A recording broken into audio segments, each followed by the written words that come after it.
In the remote hills of East Texas, where the pine forests meet endless plains, there once stood a series of camps that promised salvation to the damned. Between 1845 and 1881, over 300 souls entered these redemption camps, seeking forgiveness for their sins. Only a handful ever left alive. The survivors spoke in whispers of purification rituals so extreme that death seemed merciful by comparison. Federal investigators who finally breached these camps in 1881 discovered something far more horrifying than religious fanaticism: a secret cemetery containing the remains of nearly 200 victims, each bearing signs of prolonged torture. But what they found in the Damnation family's private ledgers would shake the very foundations of frontier justice and reveal a criminal enterprise so elaborate that it had operated undetected for over 3 decades. Tonight we uncover the complete story of the most successful serial killers in American frontier history and the twisted salvation they offered to the desperate and damned.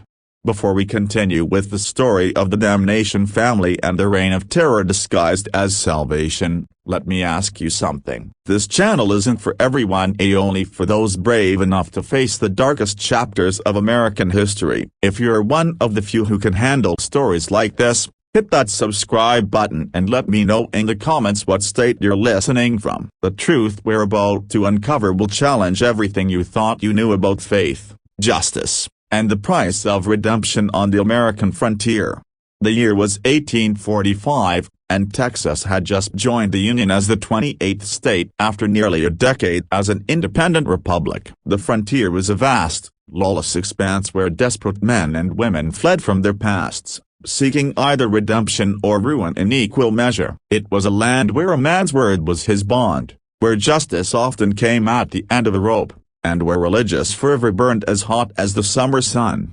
Along the dusty trails that connected sparse settlements scattered across hundreds of miles, word began to spread of 3 brothers who offered something precious to the damned: immediate salvation through purification of the flesh. The Damnation family, a preacher Malachi, evangelist Cornelius, and prophet Jebediah had arrived in Texas from Arkansas in early 1845, carrying letters of recommendation from various Baptist and Methodist congregations throughout the South.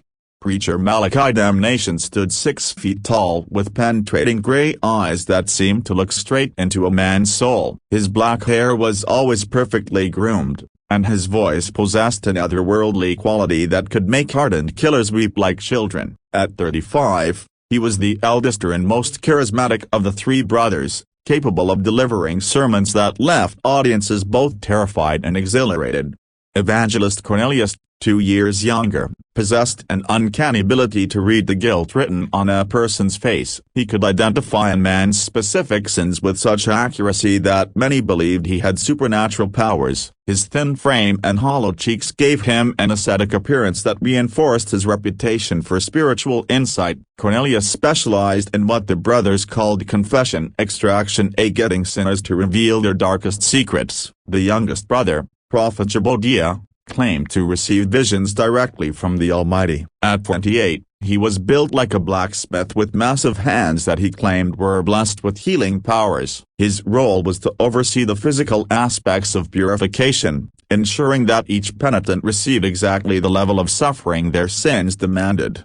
Together, they established a network of redemption camps along the most desolate stretches of East Texas, where the cypress swamps met the piney woods, and civilization felt like a distant memory. The camps appeared modest from the outside: canvas tents arranged in perfect circles around rough wooden crosses with a central fire pit where the brothers would preach to gatherings of desperate souls. The clientele was exactly what one would expect on the frontier: cowboys fleeing rustling charges, prostitutes seeking escape from brutal brothel owners, gamblers drowning in insurmountable debt, murderers running from vigilante justice, and deserters from both the Mexican War and various Indian conflicts. But the camps also attracted a surprising number of seemingly respectable citizens: merchants guilty of fraud, politicians fleeing corruption scandals, and even some legitimate seekers of spiritual guidance who had heard of the brothers' reputation for miraculous transformations.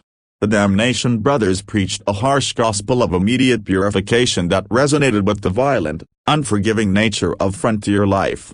Sin must be burned away like chaff in the fire, Malachi would thunder, his voice echoing through the pines as flames danced across his angular face. The flesh must suffer so the spirit can soar to eternal glory. There are no shortcuts to salvation, only the narrow path of pain that leads to paradise. Their reputation for producing miraculous transformations spread throughout Texas and into neighboring states. According to testimonials that appeared regularly in frontier newspapers, men entered the camps as hardened sinners and emerged as new creations, gentle as lambs, pure as mountain snow, ready to spread the gospel to the furthest corners of the earth. It was on a sweltering August night in 1847 that the first disturbing reports began to surface. Though few paid attention at the time, a cattle driver named Samuel Hartwell had stumbled into the town of Marshall, Texas, barely alive and speaking in terrified whispers about what he had witnessed at Redemption Camp near the mysterious waters of Caddo Lake. Hartwell's appearance was shocking to those who had known him before his spiritual journey. Once a robust man in his 30s, he now appeared gaunt and prematurely aged, his hair having turned completely white. His hands shook uncontrollably, and he would flinch violently at unexpected sounds. Most disturbing were his eyes, once bright blue. They now held a hollow, haunted quality that suggested he had seen things no man should witness. His story was fragmented, told between fits of trembling and moments of catatonic silence that could last for hours. According to the local pastor who took him in, Hartwell would wake each night screaming about the pit of purification and the screaming that never stopped. During his more lucid moments, he spoke of arriving at the camp seeking forgiveness for killing a man in a saloon fight over a disputed card game. "They said the pain would cleanse my soul," Hartwell whispered to Pastor William Matthews, his voice barely audible even in the silence of the church. "Brother Malachi looked unto my eyes and told me exactly what I had done, not just the killing, but things I'd never told another living soul. He knew about the money I'd stolen from my mother before leaving Arkansas. He knew about the woman I'd left pregnant in New Orleans. He knew everything." According to Hartwell's account, the purification process began immediately upon arrival at the camp. New penitents were stripped of all possessions, including their clothes, and given rough burlap robes to wear. They were then required to confess not only the sin that had brought them to the camp, but every transgression they had ever committed, no matter how minor. "Brother Cornelius would sit across from you with this ledger," Hartwell recalled, his voice taking on a monotone quality as if reciting from memory. "He'd write down everything you said, and if he suspected you were holding something back, Brother Jebodia would use his gifts to help you remember. Those hands of his, they could cause pain you couldn't imagine." The confession process could take days or even weeks depending on the perceived honesty of the penitent. Only when the brothers were satisfied that every sin had been revealed would the physical purification begin. This started with a complete fast, 7 days with nothing but water, during which the penitent was forced to dig their own grave as a symbol of their spiritual death. The hunger was nothing compared to what came next, Hartwell continued, his entire body beginning to shake as he recalled the memories. They called it the trial of fire. Beatings with leather whips that had metal fragments sewn into them. Each lash was supposed to represent a specific sin being scourged from your flesh, but it went on for hours, sometimes days. But the physical torture was only the beginning. Hartwell described ritualistic burials where penitents were placed into graves they had dug and covered with dirt, leaving only their faces exposed. They would remain buried for varying lengths of time, sometimes minutes, sometimes hours, while the brothers prayed over them and declared their spiritual death complete. "Some of them never came back up," Hartwell whispered, his eyes wide with remembered terror. "Brother Malachi would stand over the graves and declare them perfectly purified. Said they'd been called home to glory. But I saw their faces when they went under. There was no peace, only absolute terror." The most horrifying aspect of Hartwell's account was his description of those who didn't survive the purification process. According to him, the brothers maintained that death during purification was the ultimate blessing, proof that the individual had achieved such complete spiritual cleansing that God had called them directly to paradise. They had a special ceremony for the ones who died, Hartwell recalled. Brother Malachi would read from the Bible while Brother Jebodia covered the grave. and then they'd plant a wooden cross and add the person's name to what they called the roll of the redeemed. They said these souls were the lucky ones. They'd skipped purgatory entirely. Local authorities in Marshall initially dismissed Hartwell's story as the ravings of a man broken by guilt and frontier madness. After all, no one had come forward to report missing persons, and the Damnation brothers had impeccable credentials. They carried letters of recommendation from churches throughout Arkansas, Louisiana, and Mississippi, along with testimonials from grateful families whose loved ones had been transformed by their ministry. Sheriff Tom Bradley, a practical man who had seen his share of frontier violence, was particularly skeptical. "The frontier is full of men running from something," he told Pastor Matthews. "Sounds to me like Hartwell got religion the hard way and his mind snapped under the strain. These revival preachers can get pretty enthusiastic, but murder, that's a serious accusation to make without proof." The matter was quietly dropped, and within a month, Hartwell himself had disappeared. Some said he'd moved on to California. Others claimed he'd returned to Arkansas. Pastor Matthews suspected something more sinister, but without evidence there was nothing he could do. The camps continued to operate without interference, their reputation for miraculous conversions growing with each passing season. But Hartwell's disappearance was just the beginning of a pattern that would emerge over the following decades. As the months turned to years, the legend of the Damnation family's miraculous conversion spread throughout the South and beyond. They claimed to have saved over 1,000 souls, transforming the most hardened criminals into model citizens who went forth to spread the gospel in the most dangerous corners of the frontier. Testimonial letters arrived regularly at newspapers throughout Texas, Arkansas, and Louisiana, praising the brothers' work and describing profound spiritual transformations. The testimonials followed a remarkably consistent pattern. A desperate sinner would arrive at a redemption camp, undergo the purification process, and emerge as a completely new person. Within weeks of their transformation, they would feel called to missionary work in remote territories, California, Oregon, the Rocky Mountains, or deep into Indian Territory. Their final letters to family members spoke of their overwhelming desire to bring salvation to the unreached, often requesting financial support for their evangelical missions. Yet for those who looked closely, there were troubling patterns that suggested all was not as it seemed. The redemption camps moved frequently, never staying in one location for more than 6 months. The brothers explained this as following God's calling to reach new populations of sinners, but it made tracking their activities nearly impossible for law enforcement agencies that were already stretched thin across the vast frontier. More disturbing were the accounts of families who sent wayward sons or daughters to the camps only to receive letters months later informing them that their loved ones had been so transformed by the experience that they had felt called to missionary work in distant territories. These family members were never seen or heard from again, but the Damnation brothers always had explanations and often forged letters to account for their absence. Mrs. Eileen Nina Westbrook of New Orleans became one of the first to question the brothers' claims when her son Thomas, a gambling addict with mounting debts, disappeared after entering a redemption camp near Shreveport in 1849. Initially, she received regular letters describing his spiritual transformation and growing desire to spread the gospel in California. The letters contained enough personal details to convince her of their authenticity, and Thomas even requested money to support his missionary work.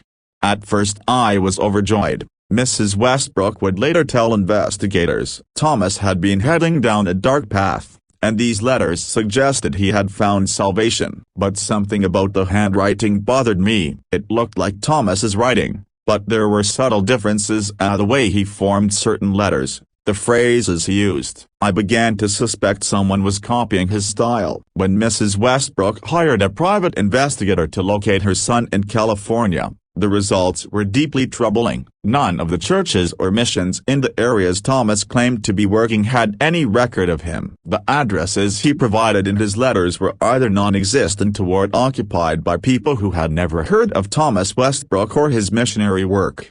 Similar stories began to emerge from across the region. Dr. Elizabeth Thornton, a traveling physician who had treated several survivors of the camps, began to notice a disturbing pattern in their symptoms.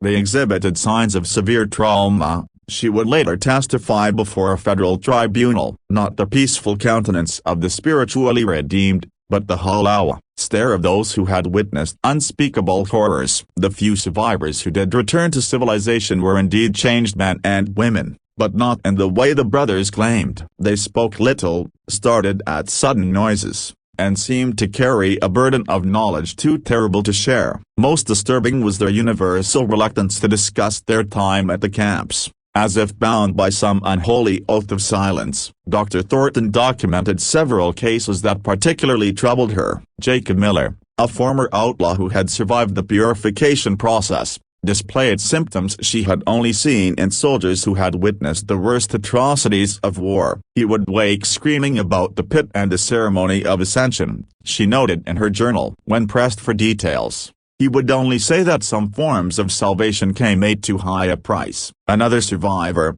a woman named Sarah Colby, who had sought redemption after abandoning her children to pursue a life of prostitution, returned to her family a broken shell of her former self. She would spend hours staring at nothing, her sister Mary reported. Sometimes she would whisper prayers, but they weren't normal prayers. She would ask God to forgive her for the things she had seen, not the things she had done. Perhaps most telling was the case of Reverend Peter Hawkins, a Methodist minister who had volunteered to observe the Damnation brothers' methods with an eye toward incorporating their techniques into his own ministry. Hawkins had entered the camp as a spiritual mentor and observer, not as a penitent, yet he emerged just as traumatized as any other survivor. There are forms of evil that masquerade as righteousness, Hawkins told Dr. Thornton during one of their sessions. I went seeking inspiration for my ministry and found something that shook my faith to its core. The brothers are not servants of God, they are something else entirely,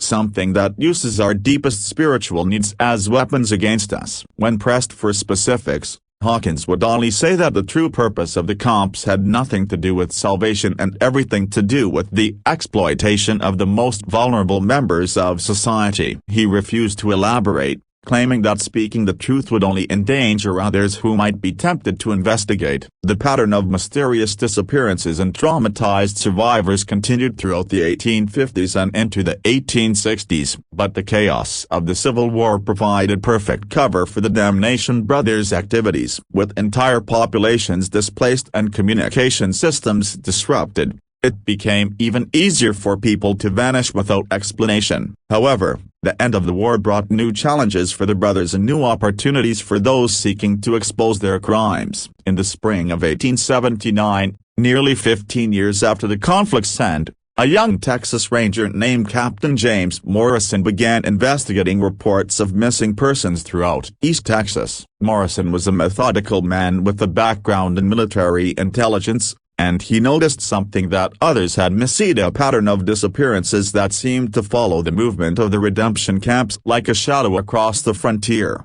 Morrison had been assigned to the case after receiving a formal complaint from Senator Charles Whitman of Louisiana, whose nephew had disappeared after entering a damnation camp near the Texas border. Unlike previous investigations conducted by local sheriffs with limited resources and jurisdiction, Morrison had the authority and funding to conduct a comprehensive multi-state investigation. "There's something here that doesn't add up," Morrison wrote in his initial report to Ranger headquarters in Austin. "I've documented over 60 missing persons cases in the past 3 years alone, all connected to these redemption camps. That's not counting the cases from earlier years or other states where records are incomplete." Morrison's investigation led him to interview dozens of families who had lost contact with relatives after they entered the camps. The stories were remarkably similar. Loved ones would seek redemption at a damnation camp. Correspondence would continue for several weeks describing their spiritual transformation, then abruptly cease with a final letter explaining their calling to missionary work in remote locations. The ranger's suspicions deepened when he attempted to verify these missionary claims. Letters sent to the addresses provided were invariably returned as undeliverable. Churches and missions in the territories where the converts had allegedly gone to serve had no record of their arrival. Most damning, Morrison discovered that several of the testimonial letters supposedly written by grateful families contained identical phrases and even identical grammatical errors. Someone is manufacturing these testimonials," Morrison concluded in a confidential memo to his superior. "The question is whether we're dealing with fraud, kidnapping, or something worse." Morrison's breakthrough came when he encountered a man named Tobias Fletcher in a tavern in Jefferson, Texas. Fletcher was drunk and rambling, but his story was coherent enough to send chills down Morrison's spine. Fletcher claimed to have worked as a gravedigger and general laborer for the Damnation brothers for nearly 2 years in the mid-1870s. "I thought I was helping with the Lord's work," Fletcher whispered, his hands shaking as he reached for his bottle. "Brother Malachi told me I was blessed to assist in the purification of souls, but some of those graves weren't for show. Some stayed filled permanent. He'd pray over them and declare another soul saved for eternity. But I knew what was really buried down there." According to Fletcher, his duties included not only digging the symbolic graves used in purification rituals but also disposing of the bodies of those who ascended during purification. The brothers maintained that these individuals had achieved such complete spiritual cleansing that God had called them directly to paradise. But Fletcher had seen enough bodies to know the difference between natural death and murder. "The way Brother Jedediah would work with his hands," Fletcher continued, his voice dropping to barely above a whisper. "He claimed it was healing. But I saw what those hands could do. He could make a man suffer for days without killing him, drawing out every bit of information about family, money, property. Then, when they had everything they needed, he'd finish the job." Fletcher described a sophisticated operation that went far beyond simple murder. The brothers would extract detailed information about their victims' assets, family connections, and business dealings during the prolonged torture sessions. They would then use this information to forge correspondence with family members, often requesting money for fictional missionary work while providing plausible explanations for why the missionary couldn't return home or meet in person. The money kept coming, Fletcher revealed. Families would send funds to support their loved ones' work spreading the gospel. The brothers had it set up so the money would be forwarded through multiple intermediaries impossible to trace back to them. Some families kept sending money for years, never knowing their sons and daughters were dead and buried in unmarked graves. When Morrison pressed Fletcher for details about the location of these graves, the man's demeanor changed completely. Terror replaced drunken bravado, and he began looking around the tavern as if expecting the Damnation brothers to materialize from the shadows.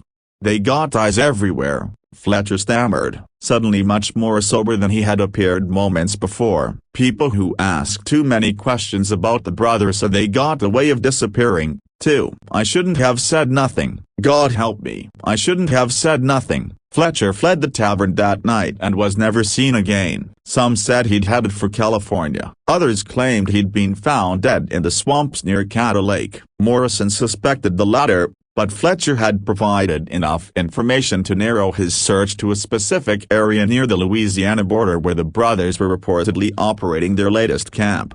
The information Fletcher had provided was both valuable and deeply disturbing. Armed with this intelligence and a growing body of evidence, Morrison knew it was time to take decisive action. He assembled a small team of trusted rangers and set out for the region near Caddo Lake, where the Damnation family was reportedly operating their latest camp. The journey took them through some of the most remote and forbidding terrain in Texas, dense forests where the canopy blocked out the sun and cypress swamps that seemed to swallow sound itself. Morrison's team consisted of 3 other rangers, Sergeant Bill Crawford, a grizzled veteran of the Indian Wars, Corporal Miguel Santos, a former vaquero with unmatched tracking skills, and Private David Thompson, a young man whose sharp eyes and steady nerves had earned him a reputation as an exceptional marksman. Each man had been chosen for his discretion as well as his skills. Morrison couldn't risk word of their investigation reaching the wrong ears. As they approached the area, Morrison's team began to notice disturbing signs that suggested something was fundamentally wrong with the region. The local wildlife seemed unusually scarce. Even the insects that normally plagued travelers in the humid East Texas climate were noticeably absent. The few settlers they encountered warned them away from the area, speaking of unholy ground and cursed soil where nothing would grow properly. "Ain't nothing natural about that place," warned an old trapper named Ezekiel Marsh, whom they encountered at a trading post near Marshall. "Been hunting these woods for 30 years, and I can tell you that land near the lake ain't right. Animals won't go near it, and the few that do come back changed up if they come back at all." Marsh's description of the area matched reports Morrison had gathered from other sources. Multiple witnesses described a section of forest where the trees grew in strange twisted patterns and where the normal sounds of wildlife fell silent. Some attributed this to Indian burial grounds or other supernatural causes, but Morrison suspected a more mundane explanation. The presence of large quantities of decomposing organic matter could certainly affect local ecosystems. The team made camp several miles from the reported location of the redemption site, planning to observe the Damnation brothers' activities before making any move. Morrison's strategy was to gather irrefutable evidence of criminal activity before confronting the brothers directly. He knew that their religious credentials and reputation for good works would make it difficult to convince a jury without overwhelming proof of wrongdoing. On their first night, the Rangers heard distant sounds that confirmed their worst suspicions. Carried on the night wind from the direction of the camp came the unmistakable sounds of humans uttering a screaming, pleading, and what sounded like religious chanting in languages none of them recognized. It wasn't the cry of someone in physical pain, Morrison would later write in his official report. It was the sound of a soul in absolute torment, pleading for mercy that would never come. The worst part was how it would stop abruptly, then start again hours later, as if the suffering was being deliberately prolonged. The screaming continued intermittently throughout the night, sometimes accompanied by the sound of digging and what appeared to be some form of ritual ceremony. When dawn broke, Morrison and his men found the courage to conduct a preliminary reconnaissance of the area. What they discovered in the woods surrounding the camp would challenge everything they thought they knew about the scope of the Damnation family's crimes. Fresh graves dotted the landscape like a macabre garden, far too many to be explained as symbolic elements of religious ritual. Morrison counted over 60 graves that appeared to have been dug within the past year alone, each marked with the simple wooden cross bearing only a number. But it was the smell that convinced Morrison they had found something genuinely horrific. Despite the brothers' apparent efforts to manage their burial ground, the unmistakable odor of decomposition hung heavy in the humid air. Private Thompson, who had served as a battlefield medic during the Indian conflicts, confirmed Morrison's suspicions. "That's the smell of a lot of bodies, Captain," Thompson reported grimly. "Fresh ones and old ones, too. Whatever's happening here, it's been going on for a long time." As the Rangers moved closer to the camp itself, they began to hear sounds that made their blood run cold. From the largest tent came the rhythmic sound of metal striking flesh, accompanied by a man's agonized screaming and what sounded like religious incantations. The voice delivering the incantations was calm, almost conversational, creating a horrifying contrast with the obvious suffering of the victim.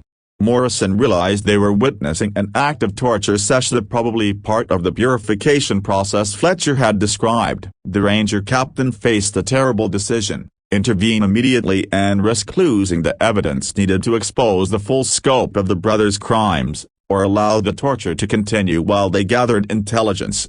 The decision was made for him when the screaming suddenly stopped, replaced by an ominous silence that was somehow even more disturbing than the sounds of suffering. Morrison knew they had just witnessed a murder, and any hope of saving that particular victim was gone. Now their priority had to be gathering evidence and preventing future atrocities. Using hand signals, Morrison deployed his men around the perimeter of the camp. What they observed over the next several hours would provide the foundation for one of the most significant criminal prosecutions in frontier history.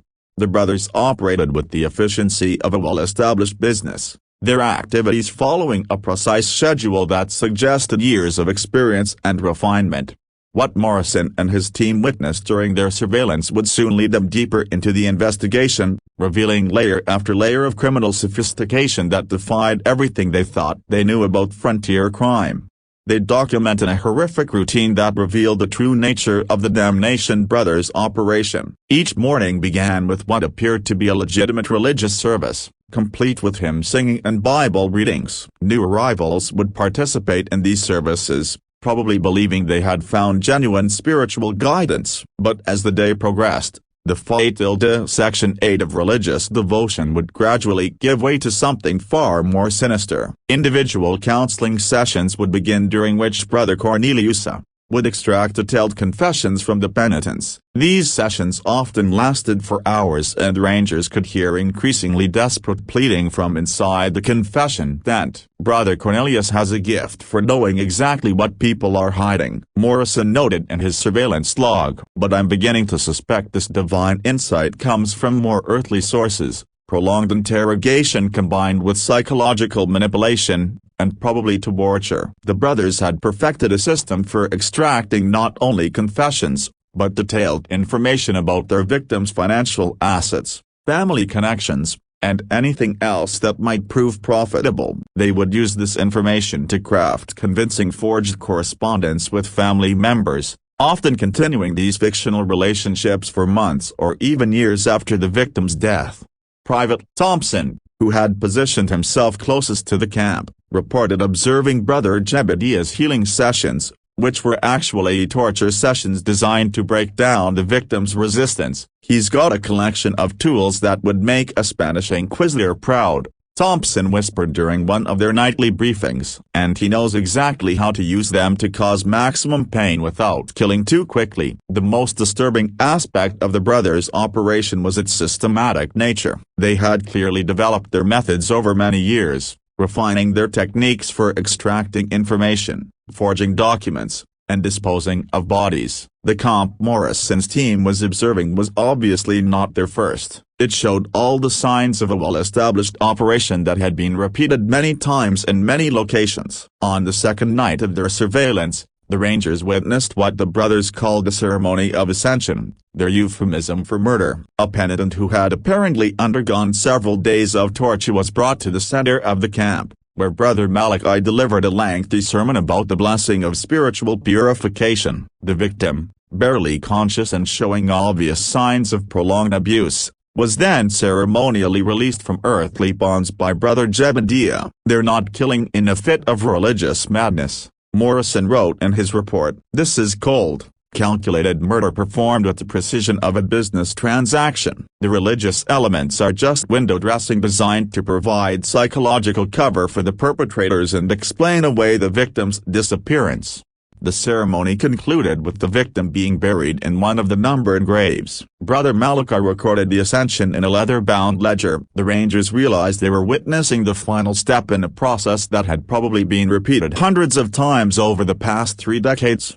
But Morrison's team also discovered evidence that the brothers' crimes extended far beyond simple murder for profit. Hidden in the woods surrounding the camp, they found what appeared to be a workshop where documents were forged and other criminal activities planned. The brothers had clearly been involved in everything from counterfeiting currency to fraud schemes that span multiple states. "We're not just dealing with serial killers," Morrison concluded after reviewing the evidence. "We're looking at one of the most sophisticated criminal enterprises in American history. These men have been using religion as a cover for every type of crime imaginable, and they've been doing it for decades." On their third day of surveillance, Morrison's team witnessed something that forced them to abandon their observation post and take immediate action. A family of 4 parents and 2 young children arrived at the camp seeking family purification for what appeared to be relatively minor moral infractions. The sight of children being led into the camp made it impossible for Morrison to wait any longer for backup or additional evidence. "I couldn't stand by and watch children become victims of these monsters," Morrison later explained to his superiors. "We had enough evidence to prove their guilt, and we had a duty to protect innocent life." Morrison's plan was to arrest the brothers during their evening service when all 3 would be together and relatively exposed. However, the rangers quickly discovered that the Damnation family was far more dangerous than they had anticipated. The brothers had obviously planned for the possibility of law enforcement intervention and had prepared accordingly. When Morrison's team moved in to make the arrests, they found themselves facing not only the 3 brothers, but also several heavily armed accomplices who had been posing as camp workers.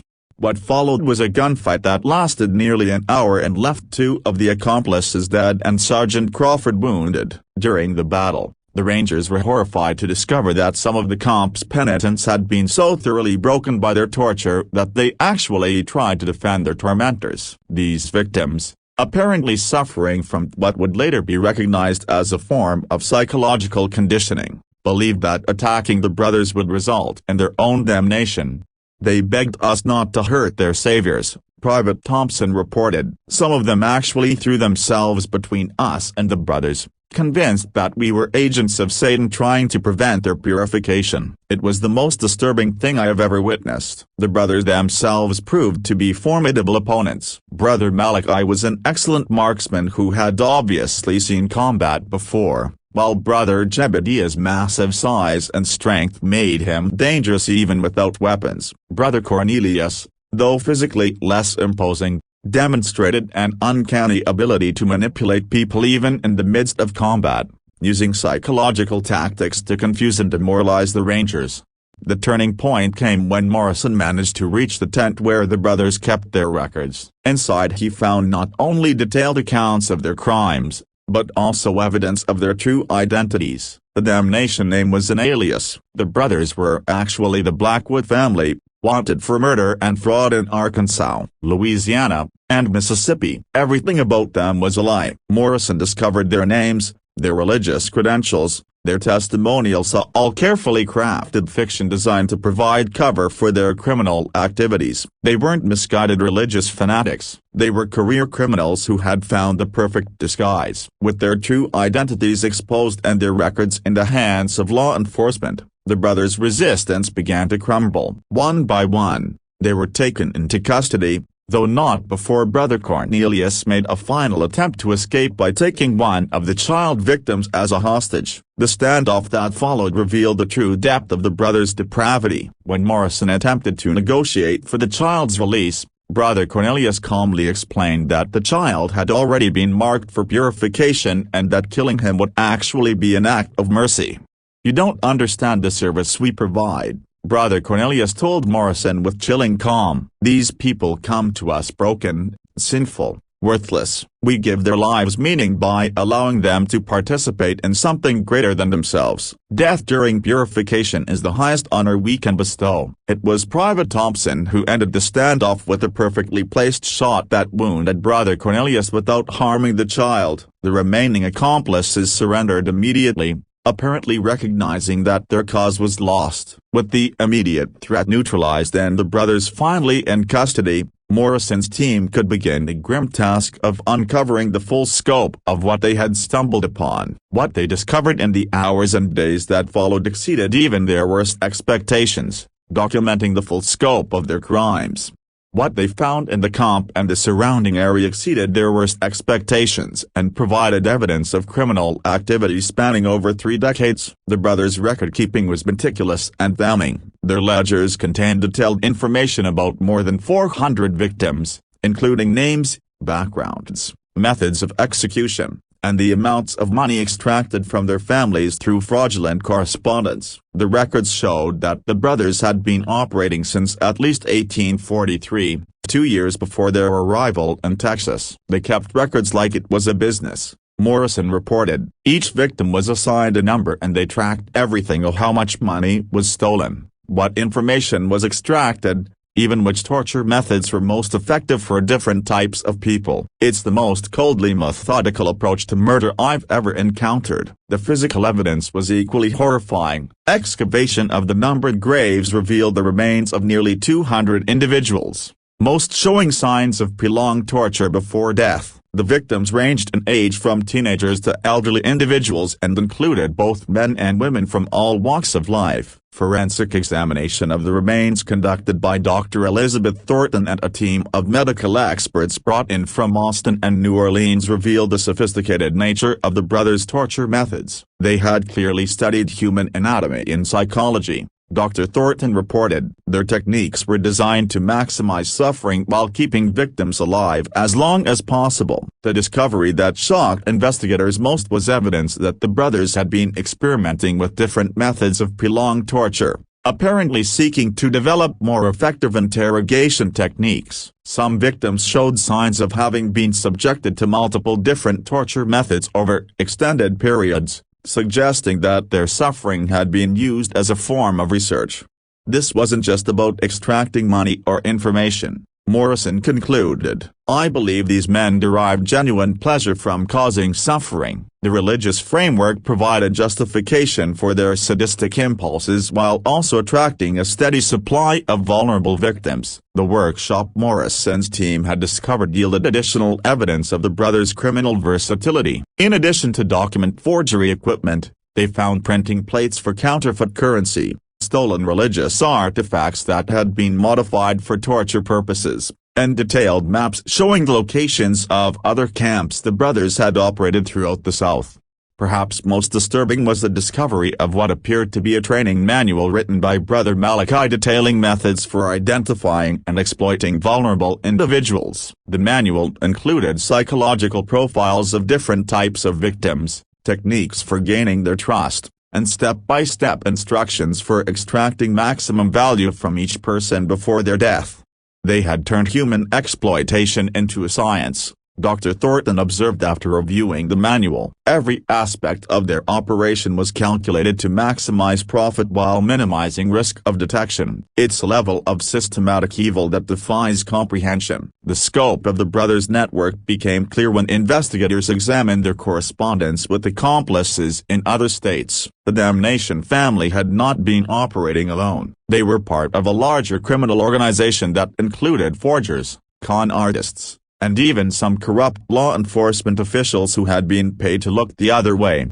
But the brothers' crimes extended far beyond what had been discovered at this single camp. As word of their arrest spread throughout the region, a flood of new information began pouring in from across the South, revealing the true scope of the brothers' criminal enterprise. Letters arrived from across the South describing similar camps and suspicious disappearances dating back to the early 1840s. Mrs. Catherine Phillips of Mobile, Alabama, wrote to authorities describing the disappearance of her husband in 1852 after he had attended a purification camp operated by three brothers who matched the description of the Damnations. Samuel received letters from our son for nearly 2 years after he left for the camp, she explained. The letters described his missionary work in California and requested money for his evangelical efforts. We sent over $800 before the letters stopped coming. Similar stories emerged from Louisiana, Arkansas, Mississippi, and even Indian Territory. A pattern emerged of camps that would operate for 6 to 12 months in remote locations before moving on,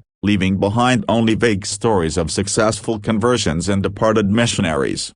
The investigation revealed that the brothers had perfected a method of exploiting the poor communication systems of the frontier era. By operating in remote areas and constantly moving their base of operations, they had made it nearly impossible for law enforcement agencies to track their activities or connect disappearances across different jurisdictions. They understood better than most law enforcement officials how to exploit the weaknesses in our system, Morrison noted in his final report. They chose their locations carefully, targeting areas where local authorities were overwhelmed or corrupt, and they moved on before anyone could build a case against them. The brothers had also cultivated relationships with corrupt officials who provided them with advance warning of investigations and helped them establish their false credentials. Several sheriffs, judges, and even some ministers were ultimately implicated in the conspiracy, having accepted bribes to provide testimonials or look the other way when suspicious activities were reported. The financial scope of the fraud was staggering. Investigators estimated that the brothers had extracted over $50,000 from victims' families through their fraudulent missionary correspondence via an enormous sum for the time that represented the life savings of hundreds of families.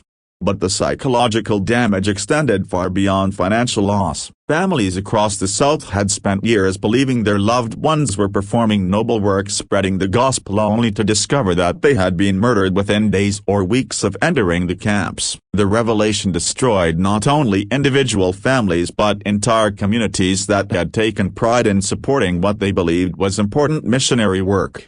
Do you believe humans are capable of such calculated evil? The Damnation brothers' crimes force us to confront uncomfortable questions about the nature of evil itself. Share your thoughts in the comments, and if this story has gripped you like it has thousands of others, hit that like button and subscribe for more dark mysteries from America's past. Now, let's continue with the brothers' final reckoning. The mounting evidence and public outcry for justice meant that the legal proceedings against the Damnation brothers would become one of the most closely watched trials in frontier history and quickly became one of the most sensational criminal proceedings in Texas history. The courthouse was packed daily with spectators, reporters, and family members of the victims who had traveled from across the South to witness justice. The prosecution, led by District Attorney Robert Maxwell, faced the challenging task of presenting evidence of crimes that had occurred over nearly 4 decades and across multiple states. The case was complicated by the fact that many potential witnesses had been murdered and much of the evidence consisted of the brothers' own meticulous records.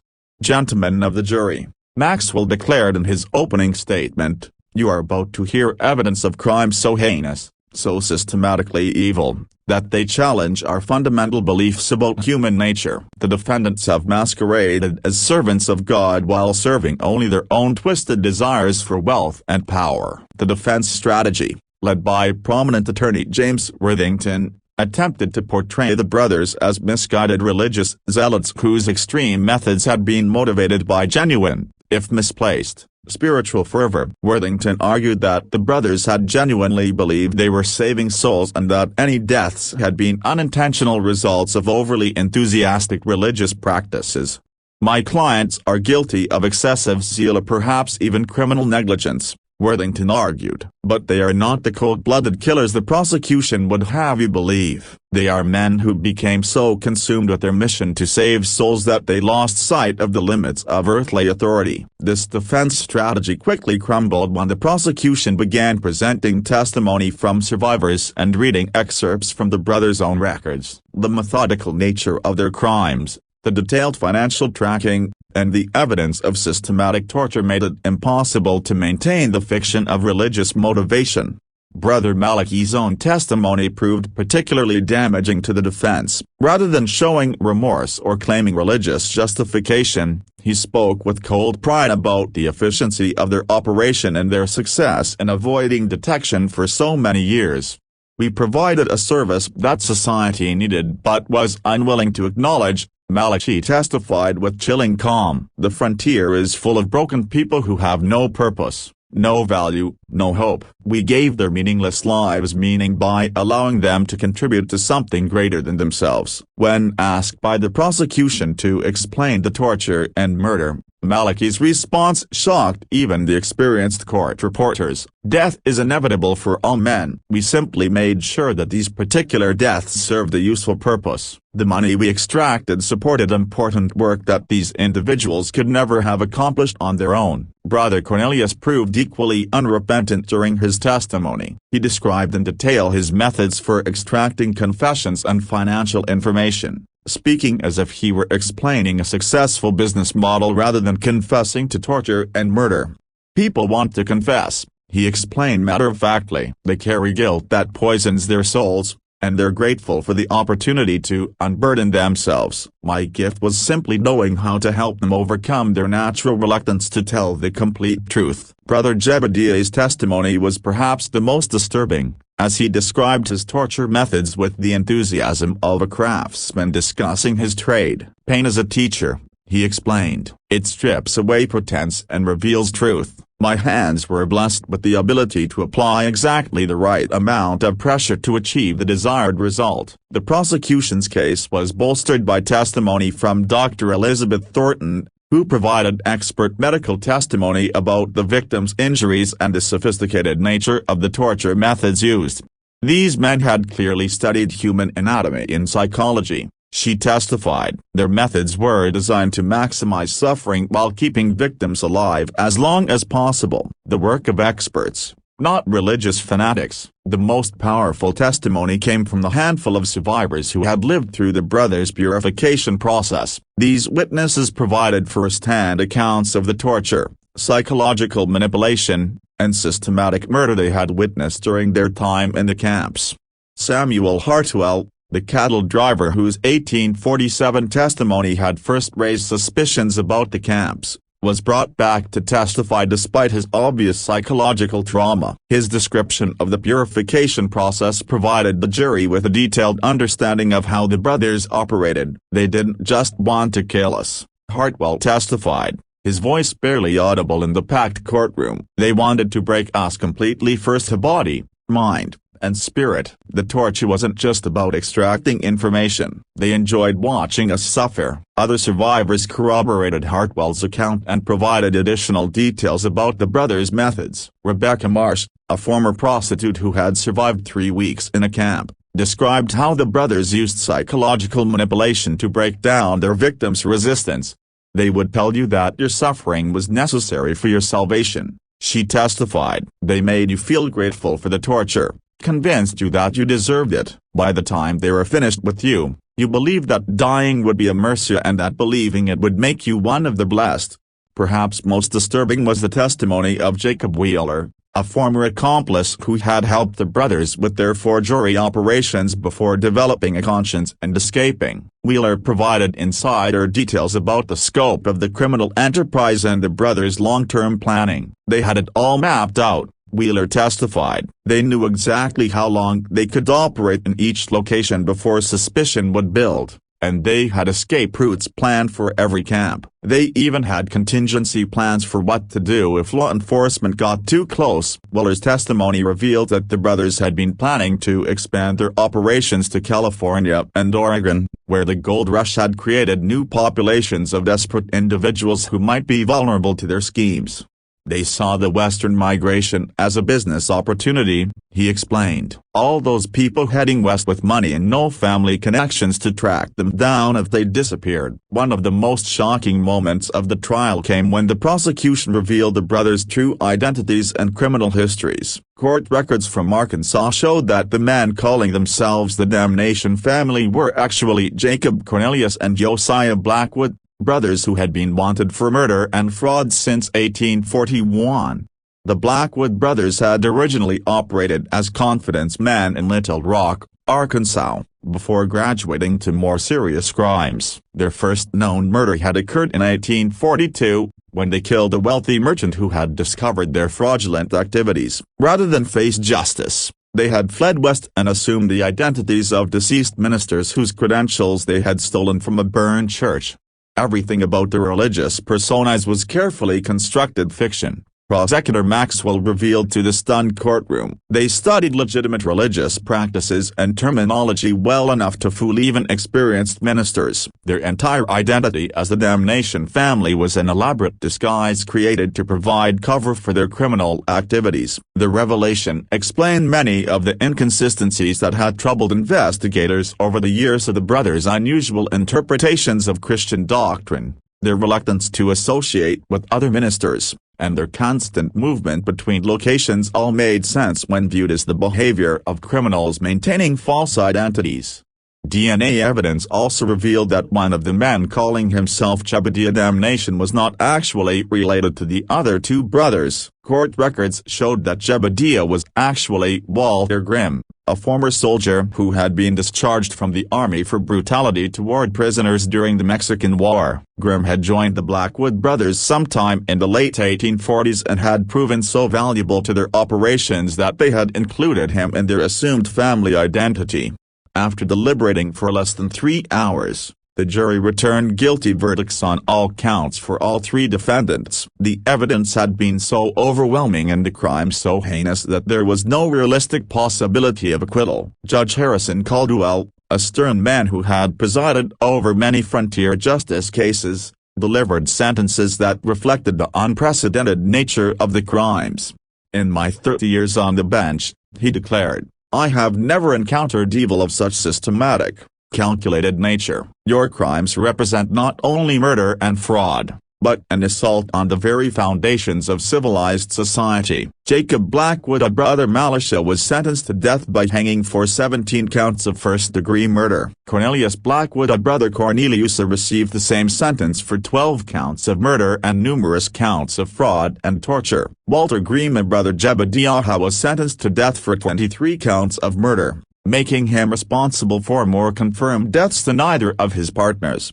The sentences were carried out on November 15, 1882, before a crowd of over 2,000 spectators who had traveled from across Texas and the surrounding states to witness the executions. Even on the gallows, the three men showed no remorse for their crimes. Jacob Blackwood's final words were characteristic of the arrogance he had displayed throughout the trial. "We gave meaning to meaningless lives and purpose to purposeless deaths. History will vindicate our methods, even if contemporary society lacks the vision to understand them." Walter Grimm spoke last, and his final statement sent chills through the assembled crowd. "There are others like us out there. We were not unique. We were simply more successful than most. The frontier breeds predators, and there will always be those who know how to exploit the desperate and the damned." The Damnation case became a turning point in frontier law enforcement, leading to new requirements for religious organizations operating in remote areas and increased cooperation between law enforcement agencies across state lines. The case also highlighted the vulnerability of isolated populations and the need for better communication systems to track criminal activity across jurisdictions. Dr. Elizabeth Thornton used her experience with the case to write one of the first comprehensive studies of criminal psychology, focusing on the methods used by systematic killers to identify and exploit vulnerable victims. Her work became a foundation for modern criminal profiling and victim advocacy programs. The financial impact of the brothers' crimes extended far beyond their immediate victims. Families across the South who had been sending money to support fictional missionary work found themselves financially ruined. Several communities that had taken pride in supporting what they believed was important evangelical work were left devastated by the revelation that their contributions had been funding murder and torture. Captain James Morrison was promoted to major and placed in charge of a new multi-state task force designed to investigate criminal organizations operating across state lines. His methodical approach to the Damnation investigation became a model for complex criminal investigations throughout the American West. The sites of the brothers' camps remain largely abandoned, avoided by locals who believed the ground itself had been cursed by the atrocities committed there. Even today, more than a century later, some of the remote areas of East Texas where the Damnation family operated are said to be haunted by the spirits of those who sought salvation and found only horror. The story of the Damnation family forces us to confront uncomfortable truths about human nature and the potential for evil that exists within seemingly civilized society. The crimes were made possible not only by their own depravity but by a social system that failed to protect its most vulnerable members. The brothers succeeded for so long because they understood how to exploit the gaps in frontier society, the poor communication between jurisdictions, the reluctance to investigate the disappearance of social outcasts, and the general assumption that religious activities were inherently benevolent. They turned society's best impulses of faith, hope, and the desire for redemption into weapons against the very people who most needed protection. Perhaps most disturbing is the realization that the Damnation brothers were not aberrations or anomalies, but products of a system that created ideal conditions for their type of predatory behavior. The frontier's combination of isolation, desperation, and weak law enforcement created opportunities that were inevitably exploited by those willing to embrace absolute evil. Their story serves as a permanent reminder that evil often wears the mask of righteousness and that the most dangerous predators are those who exploit our deepest spiritual and emotional needs. In a world where people seek meaning, purpose, and redemption, there will always be those ready to offer false salvation at the ultimate price. The Damnation family claimed to offer salvation to the damned, but in the end, they proved that some forms of damnation are far worse than any sin their victims had ever committed. Their legacy is written in unmarked graves scattered across the American frontier, a testament to the depths of human evil and the price of misplaced trust. What do you think about this dark chapter of American frontier history? Do you believe such systematic evil could exist in our modern world, or were the Damnation brothers products of their unique time and place? Leave your thoughts in the comments below. If you found this story as chilling as thousands of others have, make sure to subscribe to our channel and hit that notification bell, because the American frontier holds many more dark secrets waiting to be uncovered. Share this video with someone who appreciates the shadows of Historia, and remember that sometimes the greatest evil comes disguised as salvation. Until next time, stay vigilant against those who would exploit faith for their own twisted purposes.